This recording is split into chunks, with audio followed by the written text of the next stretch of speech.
Hello, everybody. Welcome back to another edition of the Premier Investments in Wealth Management Program. My name is Doug Wagner, your host. And before I get to introducing the gentleman around the table with me today, I do want to remind you that it's important for you to have an understanding of whether you're ready for retirement.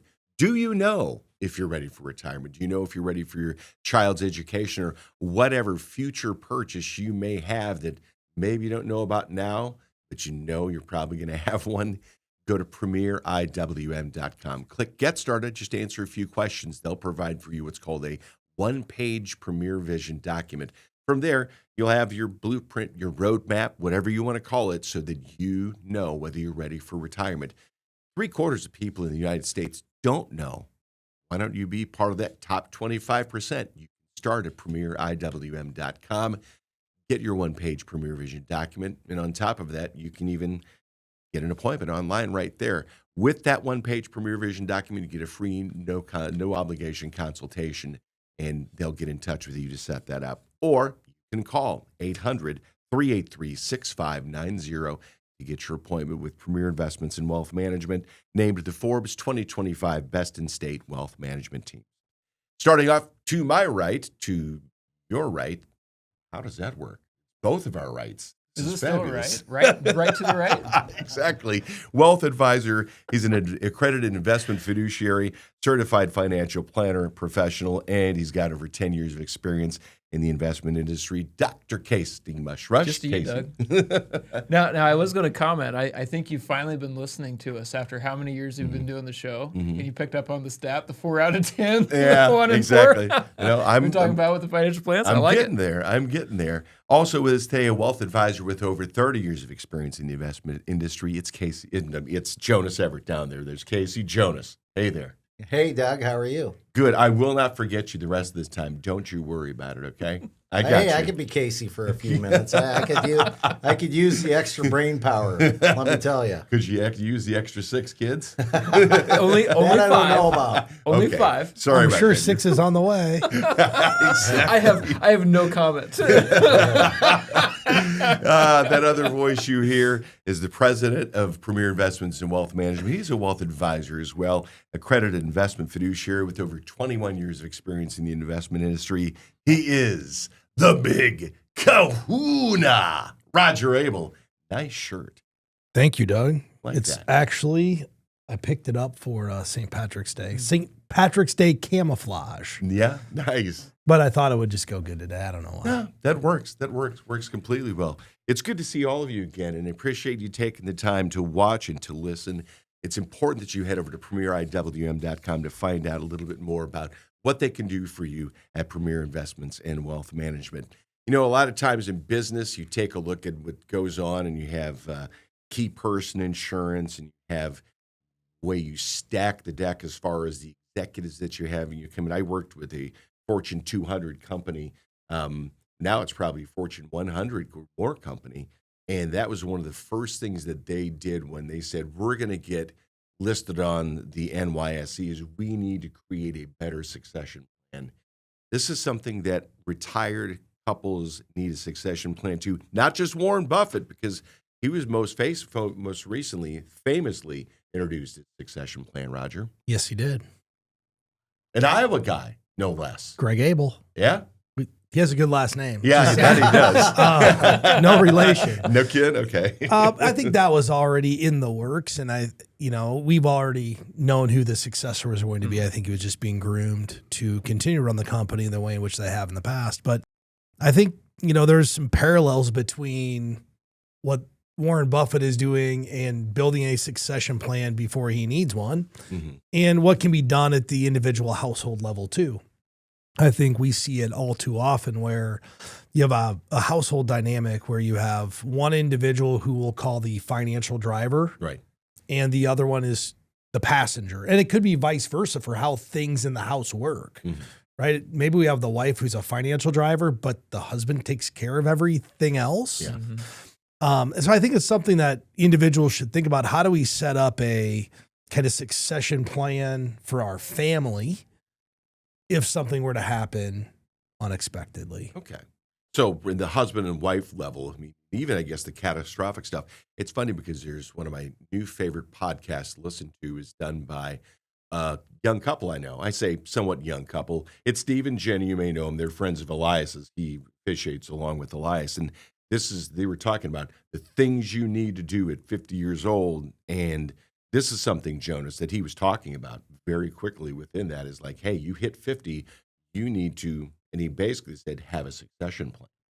Oh, absolutely. I mean, you look at the Everett situation, Roger's exactly right. I mean, I run the financial ship, but Jody is really the healthcare expert and the spiritual and the nurturing captain and Target shopper. Yeah, kind of. We're trying to merge the financial and the healthcare stuff. Yeah. Together, but it is kind of difficult to do that. I had to take our youngest daughter to the doctor, and the doctor was kind of chuckling at me, asked me for a list of medicines, and I don't know, Advil.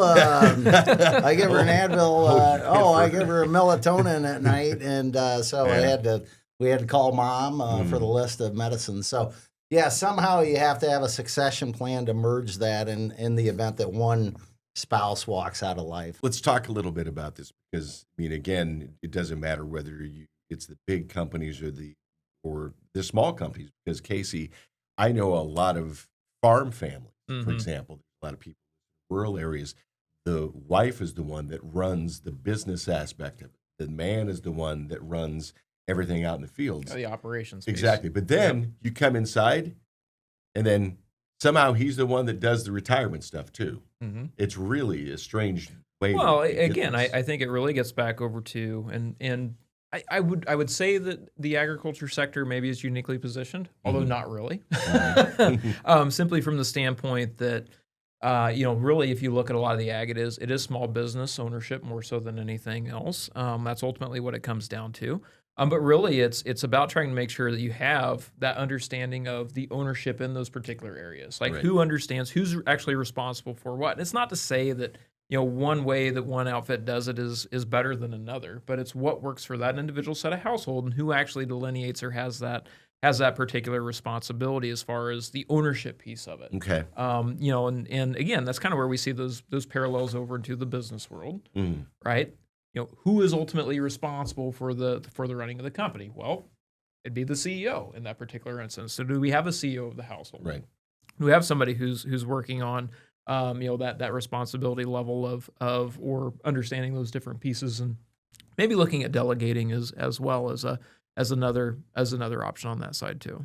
And this is something, Roger, where if you have a husband and wife that they're in a situation where maybe they both work full-time. Maybe they don't have the bandwidth to be able to do some of these things. That's where folks like you as wealth advisors come in because then you can outsource things like not the decision-making, but the ones that help take care of the planning and the execution of it once they approve it. Well, if you start to think about a succession plan, it's really setting the framework for the future. Yeah. And it's delegating, number one, knowing whose responsibility is whose. So the first thing is who's responsible for X. Right. In the Everett household, Jody does the healthcare. Yeah. Great. Well, if something happens to Jody, now who's going to take that over? Okay, Jonas does the investing. If something happens to Jonas, who's going to take that over? Probably someone at Premier. When we meet with somebody to put together a financial plan, it's part of the discovery process. We're trying to figure out who's doing what. And one of the cool things that all comes together when you do a financial plan is you're getting an inventory of your financial, snapshot, really, where you are today. Once you have the snapshot, then you can figure out, hey, who are we going to delegate this to if something happens? In my house, I have a blue book with every financial document, and it's in a safe. Right. And my wife knows if something happens to me, go to the safe, get the blue book, call the contact people in there. They will help you because my wife doesn't do any of this. Right. So I've got my banker's number in there. She clearly knows where to find the people at Premier. Right. She has the attorney's phone number, the insurance person's phone number, and it gets some help walking through. So we're figuring out, hey, if something happens to me early on, unexpected, how do we figure out how to keep the household going and manage all right? But I think you kind of talked about a little bit there in there too. But that succession plan is about trying to make that transition as easy as possible for the people who are left behind. For sure. And, I'm specifically referring to death. Right. There should be a succession plan too. That's a non-death succession plan, because unfortunately we are all going to get to the point where we're not capable to make our own financial decisions, our own health related decisions. And the sooner we can relay that to the people who are responsible for that, the better off we are. I read an article. It was about a doctor, and he said, I'm not going to do any medical procedures after 75. He made it clear to his family. After 75, no major medical procedures. On him, he's not going to have everything done on his body. Because he sees after 75 is that, we're extending longevity, but not necessarily extending quality of life. Okay. So those are different things. So in his advanced directives, hey, after 75, we're not getting treatment for cancer. We're not, doing major surgeries. It just is what it is. Right. And those are things that you got to lay out in advance, but that's a living succession plan versus a death succession plan. Right. And when you're talking kind of in this realm, I mean, again, to your point, there's really kind of two different, that incapacity planning. I'm unable to make my own decisions. Now in the legal realm, it means that we have a medical power of attorney. We have a financial power of attorney, because those are two very different things covering different areas of that document. And that is really even an entire part of building all of that stuff out when it comes over to a comprehensive plan, even when it comes over to the financial piece. So I want to ask Jonas a question. In your household, Jonas, have you set the date in which the roles change? Absolutely not. I mean, that's what I think most people haven't done. They haven't actually set a date where like, hey, this is when I'm going to give up control and let some other people make decisions for me. Right. Absolutely. Yeah. And that's a great that's a great idea. Have a date, succession planning date of some kind. One of the challenges that we have is we're both uninterested in our areas that we need to succeed at. So Jody's uninterested in finances, and I'm very uninterested in what prescriptions the kids take and what they're for. So again, back to like I think Doug and you said earlier, Roger, that delegation. Having that list, knowing I know who the doctors are. Jody knows that the Everett, if something happens to me, the Everett financial plan has to be on cruise control for somebody that is uninterested just to take over and to actually have a professional to work with. So I'm a little biased. I like to work with professionals on my taxes, on my legal stuff, even on my airplane flights. On my vacations, I still work with professionals. And I'm kind of old school that way. I like a person to walk me through, their ideas as a professional as well. Oh, but I think what you're applying over on there is that framework we talk about quite often, right? The time, knowledge, and desire. You have the time, you have the knowledge, you have the desire. It's probably something you can maintain. If you're missing any one of those three things, then you offsort it. Clearly, you don't like buying your own plane tickets. Right. That's what I'm hearing. Yeah. Or flying your own plane for that matter. And who can blame you? My name's Doug Wagner. I'm here with Roger Abel, Jonas Everett, as well as Casey Mushrush, Premier Investments in Wealth Management, the name of the program. And, the nice thing about this is that they're available to you right now. They've got a whole repertoire of videos and audio. You can go to the website at premieriwm.com and you can download a lot of information too. They're open 24 hours a day at premieriwm.com, as a matter of fact. Just click Get Started, answer a few questions. They'll provide for you what's called a one-page Premier Vision document. And then they'll schedule an appointment with you absolutely free. You can go over it with them, and then at that point, they'll hand it off to you. Now, if you choose to invest alongside them with them as wealth advisors, then that's great. Get in touch with them, though, to find out if this is what is right for you. PremierIWM.com is the website for Premier Investments in Wealth Management, named to Forbes 2025 Best in State Wealth Management Teams.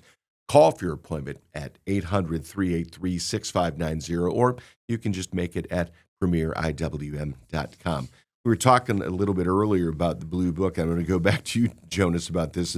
The Blue Book that Roger was talking about in his household. It has almost like a White House nuclear football kind of feel to it. You know what I mean? That's right. I mean, it's like one of the most important things that you could have in order to make sure.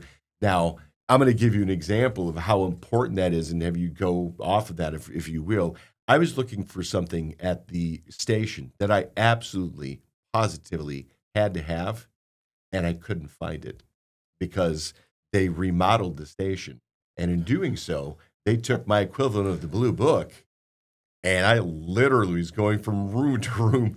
How important is communication amongst all of these things in order to make sure that you are getting information transferred responsibly and quickly as possible? Well, I think, back to couples succession planning, like Casey said, you have to take ownership. Somebody has to, and you have to get involved. The advantage that the Everetts have, I guess, is that level of communication where we do need to do a better job writing things down. But I really like this framework in the outline. You have ownership, governance, transfer, and then management. I'm not looking forward to the day where Jody transfers the healthcare responsibilities to me. She won't. But maybe I'll. It was Mother's Day weekend. Maybe I'll next Mother's Day is a good date where I'll take the week. I'll take the kids to their doctor's appointments, and we'll start with these many levels of ownership. Well, but I even think within there, right? And we see this actually happening naturally in a lot of different families. The ownership of those healthcare decisions at some point probably transferring to the kids. So when they're of age, when they can actually do the things over on there is that transfer, that shift of responsibilities over to them. Now, maybe at some point in time in a couple of years or something like that, maybe 3 years, now they're going to make your healthcare decisions. And so it kind of comes full circle, right? So, but I do think that it is kind of an interesting, as far as like that transfer can, especially in that family dynamic, it really doesn't have to be just between spouses. But we can also be looking over upon that intergenerational, like what are going to be these triggering factors or these things that may cause either a planned, which is kind of what we're talking about, or an unplanned transfer of those decisions. Now, even with the unplanned transfers, we can still put together mechanisms to make sure it happens cleanly, right? I tell clients all the time, life is a lot easier if we don't have to go get a judge to go sign off on a document down at the courthouse. If we can avoid that by putting the appropriate mechanisms in place, let's go ahead and do that in the first hand. And it also helps, just alleviate a lot of that family strife that can come up when there's already a very high level of stress that's happening in that family situation because something has happened. And so if we can alleviate a portion of that burden because we already know how that transfer is going to occur, it makes things go a little bit more smoothly. Roger, I'm going to give it a concrete example of that. My father, his early 80s, my mother in her early 70s. He was her caretaker. She had dementia, Alzheimer's. He was a very loving, caring man, very good, did the best he could, but overdid it many times till the point where he had a stroke. And that's when my sister, who is a healthcare professional, moved back to town because she knew that she was the one that needed to come in to take care of business at that point. Nothing was ready to go. My dad had worked with professionals in taxes and with finance, wealth advisor, things like that. But there was no there to make that transition after his stroke until he was better.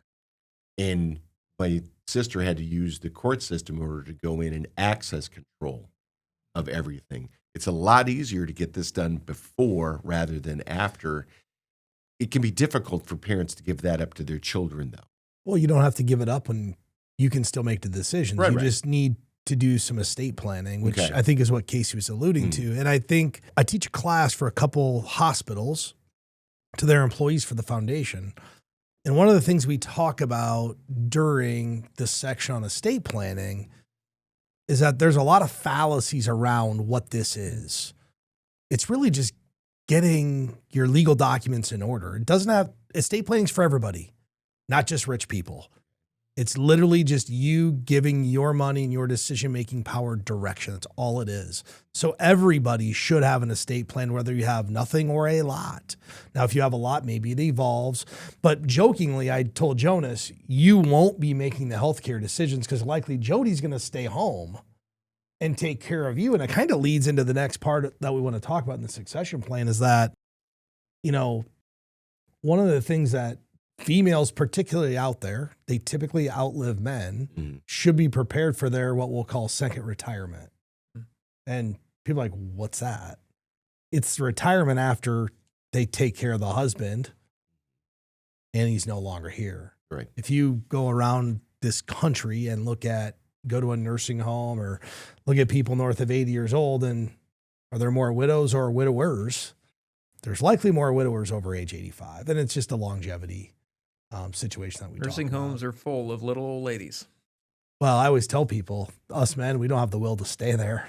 We're like, we're good, uncle, give up. And, but it's true. If you go to any care, whether it's assisted living or nursing home or any type of care facility, it's dominated by females, especially from a longevity standpoint. And what really happens, and I've seen recently, is that you'll have a husband and a wife family group that goes into assisted living or goes into one of these, not care centers, but we'll call them retirement centers. Right. So that when they need care, they're already there, and they kind of transition them from retirement to assisted living to nursing home care. Right. And I see that a lot more. I know my wife's grandparents did that. I have a brother who did the exact same thing. At 60, moved onto the campus, moved into the house, and that's going to pay for everything all the way. My grandparents did it, and it worked really well for them. Is it the solve all for everybody? No, but the nice thing is, it is nice for the family because there is a plan in place of how we're going to take care of ourselves versus, well, now we can't take care of ourselves and we have a house to sell and furniture to move, and just it's less upheaval. And I think as people age, the more stability they have, the more they thrive. Jonas, another thing with this too is to remember that in addition to what you all have been talking about, there's more older women in care centers than there are older men. They're going to live a lot longer. And again, another thing that I came upon recently, this idea is that if you were born even 30 years, like I'm 1967, if you were born in 1947, your life expectancy is still a lot shorter than mine in 67, which is shorter now than my kid who just turned 35. Yeah, I actually carved that out in the retirement plan. I'm seeing a lot of widows' retirement plans where they're actually moving to their favorite their favorite kids' town. Yeah. And you have to actually plan for that, and there has to be some resources involved. Back up to our first meetings, I have a lot of gentlemen show up. They're perfectly savvy. They're very knowledgeable. They're very eager to work with us. But guess they forgot one thing. Their wife. They forgot their spouse at home. Oh. So we can't do a financial plan for them because it's just that important. But what I'm seeing is a niche there, Doug, is the widows. They end up moving closer to family, and that's a big transition. And that's something that I plan for now. I've seen it so many times. Yeah, that makes sense. Premier Investments in Wealth Management. If you go to premieriwm.com, you'll find out more about what they can do for you and your family. They were named to Forbes 2025 Best in State Wealth Management Teams. premieriwm.com. While you're there, click Get Started. Answer a few questions. You'll be provided with a one-page Premier Vision document and an opportunity for a free, no-obligation consultation. They'll walk you through this document so you can find out, do you know if you're ready to retire? If you're single, if you're married, do you know if you're ready to help provide for your kids' education or whatever the future may hold? Because we know there's a lot of volatility out there. And if you don't have a financial plan, this is your opportunity to have one and have the professionals take care of it for you. premieriwm.com. Make your appointment there or call 800-383-6590. For the last part of the show, we want to talk a little bit. It's interesting because we're talking about a couple of different pieces of information and experiments that were done here recently with regard to the idea of saving for retirement. And you talk about, in fact, this is something we've talked about at the table quite a bit, Casey, is the idea that one of the first things you talk to people as they start moving into retirement is like, tell me what your first year of retirement looks like. And it's sort of like these experiments we're going to talk about coming up. Yeah, when we sit down, we speak with somebody. That is one of the really important questions: is, well, what is it that you're trying to accomplish, and how does this look like going over into the next handful of years? And really, what we're trying to get a sense on is, what are your overall expectations? Now, whether or not that conforms with what reality is, may be a different conversation for another day. But I think what it really allows us to do when we're sitting down is to understand people at a more fundamental level as far as what they're actually trying to accomplish. And more importantly, beyond that is listening to not just what they're saying, but also what they're meaning or what they're trying to articulate. So it is an important part to try and connect them with this transition, because, regardless, the transition from I've been in this accumulation phase, I'm saving assets, to now all of a sudden I'm turning this pile of assets into an income stream. It can be incredibly emotionally stressful, and it can be incredibly difficult. And so what we're trying to do is we're trying to help our clients through some of that transition emotionally. It has nothing to do with the ones and zeros on the page. It has everything to do with the emotional preparation for that. Yeah. I'm going to go over to Jonas real quick, because he is a 2-time best-selling author of 15th Avenue Court. And in one of your books, you talked about the upside down question, and that's what they're doing here with this upside down question. They're not we saying, stole it from Jonas. What's that? We stole that You question did? from Jonas. Okay. Well, Of course, it came up with it. I stole it from Warren Buffett's business partner. So it's There you it's go. all recycled. There's no So- such thing as an original idea. But the Yeah. idea is that you start instead of thinking about the present, you say, let's go into the future, and you turn it on its head. Yeah, I would conduct these studies by saying, how would you like to have nothing at retirement? How does that sound first? Let's start there and get people motivated. But there's a lot of these studies. We've done a good job as an office, I think, doing a lot of research. And we ask people that 3-year question. It seems like if you go beyond 3 years out, there was something on the outline here that 80% of the time people are thinking about their day today, right now, and only 20% is in the future. So we only have 20% of the brain capacity thinking about the future already. If we ask them some of their 3-year goals, it seems to start the map to kind of unfold into their financial plan. And saving money is very easy. I said this last time, if you automate it, because people forget. And there's examples all the time. We have an interstate closed in my neighborhood where you go over a bypass. Yeah. And, there's signs everywhere, no left turn. There's 3 cranes. There's 4 bulldozers. There's 20 trucks. There's workers. And 1 out of every 3 cars still has their left turn signal on to take a left turn back onto the interstate south. Well, you can't take a left turn. But people forget because that's the way that they've gone their whole lives. So I really do believe that 80% of the time people are thinking in the present. So to get that 20% working is the ideal thing, and to automate savings and investments. I think the proof is in the pudding. The 401k balances that are out there, the 30 trillion that are in retirement plans out there. That's from automated savings. I've got a great back to imagining what retirement looks like. A year ago, we did a podcast, and Molly came up with a really great idea for the podcast, and it was, why don't you have a financial vision board? And I did this exercise with my wife. So what we did separately, not together, doesn't work if you do it together. You'll compare notes. Just write down on a board, what are the 10 things I want to accomplish or 20 things I want to accomplish between now and when I die? Can you exclude home remodeling off the list? It doesn't have to be on my list.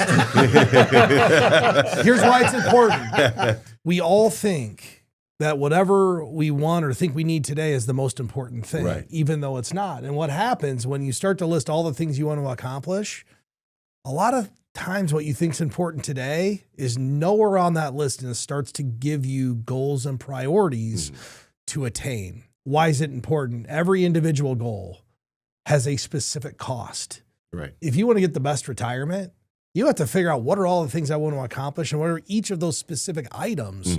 What does it cost to do? Because if somebody tells you, well, I'm going to travel, well, that's like telling me I want more money. How much do you want to travel? Where do you want to travel to? How frequently? Like all those different things. When? Yeah. Right? Because if You travel in the winter to Florida, it's more expensive than the summer to Florida, right? Travel 10 years from now, odds are, is going to be more expensive than it is now. And the beauty of the way we run these financial plans is we can really dial that in for somebody. How often are you going to buy a car? Well, every 5 years, great. There's 40,000 every 5 years. How many people have put that in their financial plan? I can tell you, not many. It's extra effort. It's more thought. So the more upfront thought you put into this, the better it'll be. And I have an example of the car, which is a small thing, but if you retire at 65, you're going to buy a car again, probably, right? Likely. I had a friend, his dad retired and said, hey, good news. I just bought my last car. Bought a car before he was retired from work. Yeah. Retired at, I don't know, like 65, let's say, somewhere in there. And my buddy just laughed. He's like, you're going to drive this car for 30 years? Like, no, you're not. He goes, oh, my last car. Well, he's had 4 new ones since. So that's not an accurate reflection. You think it is. And the reason I brought that up is I have a fishing boat I bought 8 years ago, and I love it. And I told my buddy, I'm like, well, this is my last boat. It's the same buddy whose dad told him this. Yeah. He goes, he's laughing at you. He goes, how long are you going to fish for? Because I'm pretty sure in 30 years you're having a new one. But point is, the more we think about how we're going to spend money, what are the specific details of it, the better job we can do modeling in the plan. And here's why it helps you get the most out of it. You will not spend the same amount of money the day you retire as you do later in retirement. Mm-hmm. You just won't. Your body can't do the same thing. You can't move as well. Your desire to do things slows down. So why would you say, well, I'm going to spend $20,000 a year on travel every single year of retirement? How many 85-year-olds do you know spending $20,000 a year on travel? Not much. So what it helps you do is front load retirement and get the most out of it versus, well, we're going to spend this money, all this money every single year forever. We're inflating it 3% a year, which is a whole nother story about how people spend money in retirement. Yeah. No one ever comes in and says, give me 3% more. Most of the retirement plans we run, I would say, are very conservative in nature, which is by design. Yep. But the more you can dial in what you're going to spend money on, how you're going to spend it, the better your retirement plan becomes. Casey, when you're talking with people and you're having them plan these things out, the idea of imagining yourself, and I think a lot of that comes into, what you want. For example, for me, I'm one of those people where I don't really care about my car. It's a very utilitarian device. So for me, I can set that aside. But that's where I think ranking these things, how married am I to the idea of making sure that my long-term care is taken care of, because I've watched too many people I know end up by the whim of nature's gods to be in just a nursing home instead of under the kind of care that they really deserve.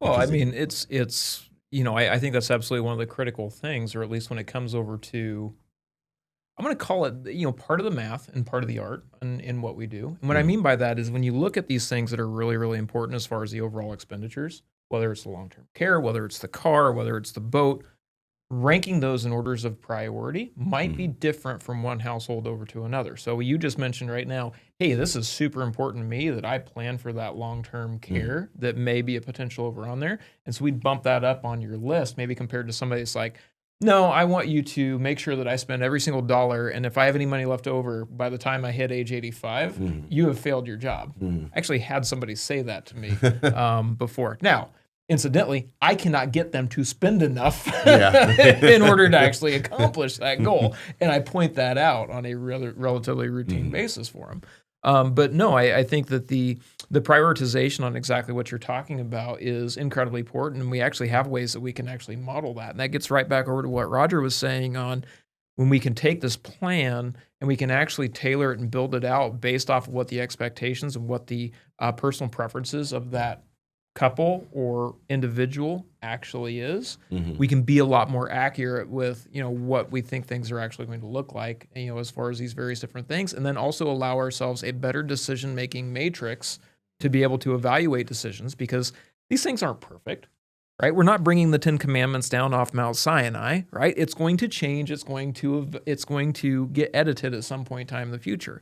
And having that information or having that that process that is robust enough to recognize that and be able to incorporate that new information when it becomes available will allow us to create a much better result on an ongoing basis. 10 minutes left in the program. I want to go over to Jonas because another part of your book, one of the books that you had, is you talk about lifestyle investments. That's really what we were talking about as far as how to get these things. And the lifestyle investments work just as well in the current phase as it does for that future, maybe doing that vision boarding the way that Roger was talking about that he and his wife did. Yeah, just really asking people before they retire. I had a customer retire last year, and I said, well, what are you going to do? Are you going to travel? Or are you going to downsize? And she's like, I really just want to be a homebody. Mm-hmm. I'm like, well, how much money do we need for that? She's like, I don't think I need that much money. Depends on how often are you on PVC. I don't know. So, but that's her lifestyle. I congratulated her. Yeah. I said, you actually know what you've identified, what you wanted to do.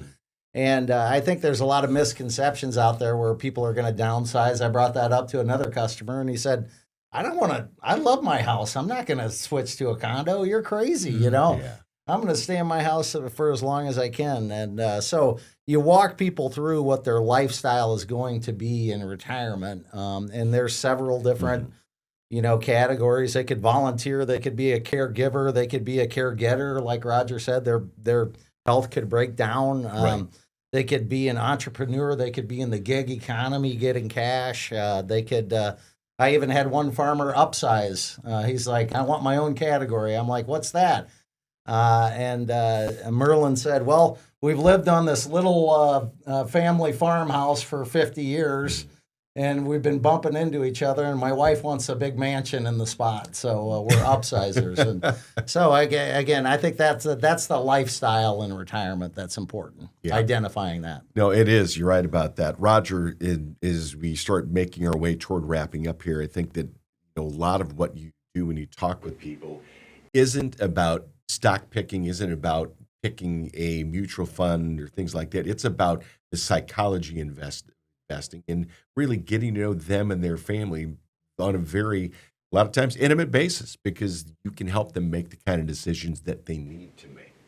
I think that's a really good point. If you think about our process, part of the goal of our process is to really put ourselves onto the client's side of the table. Mm-hmm.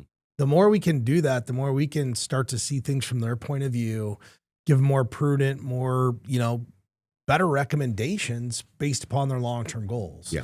I mean, anytime you can start to get in somebody's world by spending time with them, the more you understand them. You understand how they spend money. You understand what's important to them, how important their family is, or their church, or their charitable organizations. Mm-hmm. That's really the goal of our process. Take our time, figure out how to put together the best product possible to deliver to the client, to give them confidence that things are going to work out, especially when there's chaos in the world. Our clients who have financial plans right now, they're not freaking out this year. Mm-hmm. There's a lot of chaos. If you don't have a plan, you're probably nervous. Yeah. Now, you're not as nervous now as you were 60 days ago. But 60 days ago, I promise, if you didn't have a plan, you were nervous. If you didn't have a sounding board, which is what a financial advisor becomes for a lot of people, you were nervous. That's what we do for people. We're psychology and we're planning, and our real goal is to help people get a better sense of overall financial direction, more financial confidence. Yeah, and it makes sense. And I guess another one of the final things as we're going here is that as the two senior-most people at the table, I think that we can take a look at these younger guys and say, it's important, and you as well, it's important that you figure out a way to get healthier as you get older. I know you love the additives. You love all that stuff that you put in the vitamin B and the turmeric. I know every week. What's in this thing today? Is there pepper in there? That is a little bit of turmeric. Doug's right. So. Exactly. So right? tell us what your concoction is. Turmeric, kombucha, so black tea, and Mountain Dew. So there you go. Got to have some bad stuff in there somewhere. Weren't you doing like some tree oil at some time or something? Oh, tea tree oil, Tea tree oil. tincture. Oh yeah, that only in the mornings. Is that the copper going still? No copper. You gave up so- on the copper? Oh yeah, I should get the copper back on. You had the It's about copper. that time. Next time we play golf, I'll be fitted in Coppered copper up. on Exactly. armor and It's funny though how we all age and don't realize it. Right. But one of the advisors in the office, I was looking up his date of birth. I'm like, dude, you're 59. I'm like, Yeah. I told Casey, I go, I feel really old because I've been here almost 20 years and you've been here forever. Like, you don't realize how fast you age. Right. And that's one of the best gifts you can give yourself and the other people is to take care of yourself as the best that you can. And I mean, I think that really is something you talk about when you talk to people who are heading toward retirement too, is like, hey, you're doing a lot of planning for retirement. It's going to be a lot better for you if you can age more healthily than not. Well, really. Think about it. If you're healthy, like really healthy Yeah. and really active, you might have to have a different retirement plan Yeah. because you might spend money longer.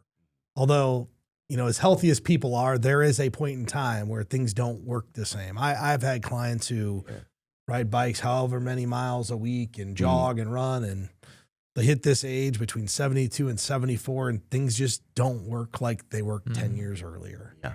And whether it's their fault or not, they fell off a ladder and now things change. Stuff happens.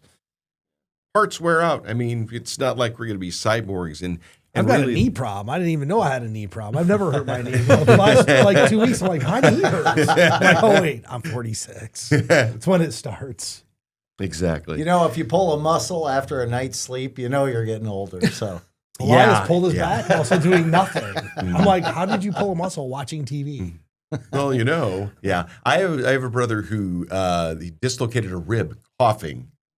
I was like, yeah, you get to the point where you just start like almost decommit. But here's the nice thing about it is that take advantage of the opportunity to plan with our friends at Premier Investments and Wealth Management. And this is part of the service that you get. A conversation, like Roger said, a sounding board. I mean, this is all this stuff because you're not alone. There are hundreds of clients that they've counseled. But most importantly, there are hundreds of clients from which they have learned, and that information, knowledge can be passed on to you as well because they don't keep it a secret. They're willing to share it with you at Premier Investments and Wealth Management. Go to premieriwm.com, click Get Started, and then from there, just answer a couple of questions. They'll provide for you a one-page Premier Vision document.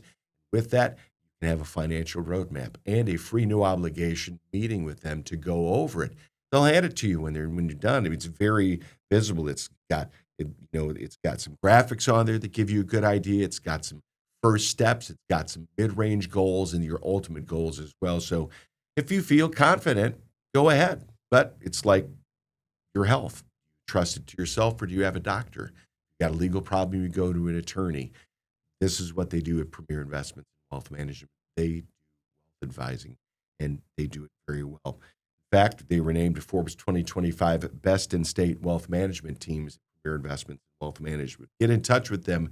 Phone number, Jonas, is 800-383-6590. And Roger, they can also make the appointment over at premieriwm.com. How often do you guys reload up new photos on the website so they can see you? Is this an every year thing so everybody can take a look at who they're going to be meeting with? That's a Molly question. I have no idea. I think the last time I did a headshot was maybe 2 years ago. We don't go forever, although I did have somebody send me a photo from like 2004. I'm like, oh boy. He's like, man, you're he found an advisor who used to work with us, and he found an old packet, like welcome packet, and had a little slicky in there. And it was my picture. It was like when I started here in 2003, I guess I came to Premier. And he's like, oh my gosh, look at this. I'm like, yeah, a little older since then.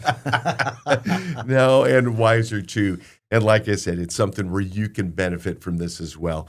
Premier Investments in Wealth Management website again is at premieriwm.com. Click Get Started and get your one-page Premier Vision document, or make your appointment online there, as well as 800-383-6590. My name is Doug Wagner. Until we meet again, for Dr. Casey Mushrush, Just you, Doug. Jonas Everett, and Roger Abel, have a great week. Securities and advisory services offered through LPL Financial, a registered investment advisor, member FINRA SIPC. The opinions voiced in this show are for general information purposes only and are not intended to provide specific advice or recommendations for any individual. To determine which investments may be appropriate for you, consult with your attorney, accountant, and financial or tax advisor prior to investing. Premier Investments in Wealth Management and LPL Financial do not provide specific individualized tax or legal advice. We suggest that you discuss your specific situation with a qualified tax or legal advisor. Economic forecasts set forth may not develop as predicted, and there can be no guarantee that strategies promoted will be successful. All performance referenced is historical and is not a guarantee of future results. All indices are unmanaged and cannot be invested into directly. There is no assurance that the techniques and strategies discussed are suitable for all investors or will yield positive outcomes. The purchase of certain securities may be required to affect some of the strategies. Investing involves risks, including possible loss of principal. There is no guarantee that a diversified portfolio will enhance overall returns or outperform a non-diversified portfolio. Diversification does not protect against market risk.